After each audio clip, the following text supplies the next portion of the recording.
Light எல்லோவாக மாறப்போகுது. இது வந்து கீழே உள்ள பார்த்துச்சு, அதனால இந்த மாதிரி ஒரு கம்பு கொடுத்து துணி வச்சு அடை கொடுத்து வச்சுருக்கோம். ஓகே, லைட்டாக கலர் தெரியுதா? ரொம்ப லைட்டாக வந்திருக்கு. மொத்தத்தில் வந்து 14 வாழைப்பழம் கிடைக்கும் நமக்கு. நான் வந்து வீட்டுக்குள்ளே போய் ஒரு துணி வச்சு கவர் பண்ணி வைக்க போகிறேன், அப்போ தான் சீக்கிரமாக பழுக்கும். ஒரு கருவேப்பிலையை வந்து க்ரீன் ஹவுஸில் வச்சுருக்கோம்.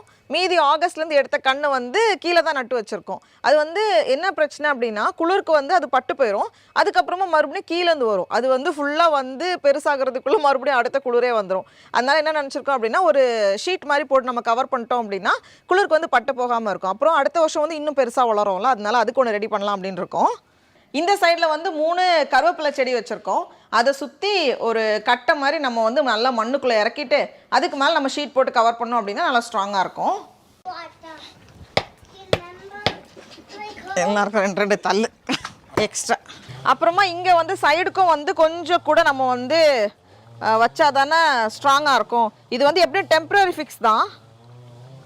நல்லா அதை நம்ம மார்க் பண்ணிவிட்டு கட் பண்ணிடலாம்.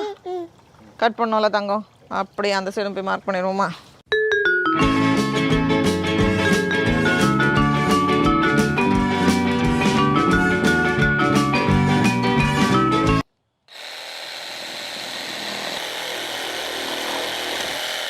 இப்போ வந்து நம்ம எல்லாத்துக்கும் ஸ்க்ரூ போட்டுடலாம்.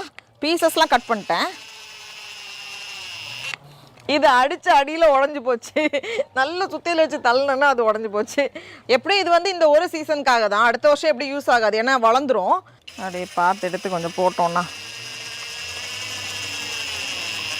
ஓகே. இது வந்து நம்ம பண்ண ஃபவுண்டைன் தான், இன்னுமே நல்லா தான் இருக்குது. எங்கேயுமே லீக் எதுவுமே இல்லை. மீனெல்லாம் வந்து இப்போ கொஞ்சம் உள்ளே போயிருக்கு. கோல்ட் ஃபிஷ் வாங்கி விட்ருக்கோம், அதனால கொஞ்சம் உள்ளே போயிருக்கு. இது மேலே போடுறதுக்கு இந்த மாதிரி ஒரு பிளாஸ்டிக் லேமினேட் ஷீட் வாங்கியிருக்கோம். இது வந்து கொஞ்சம் திக்காக இருக்கும், ஆனால் வந்து வெளிச்சம் போகும், அதுக்காக தான். அப்படியே அதுக்கு வந்து மெஷர் பண்ணி இங்கே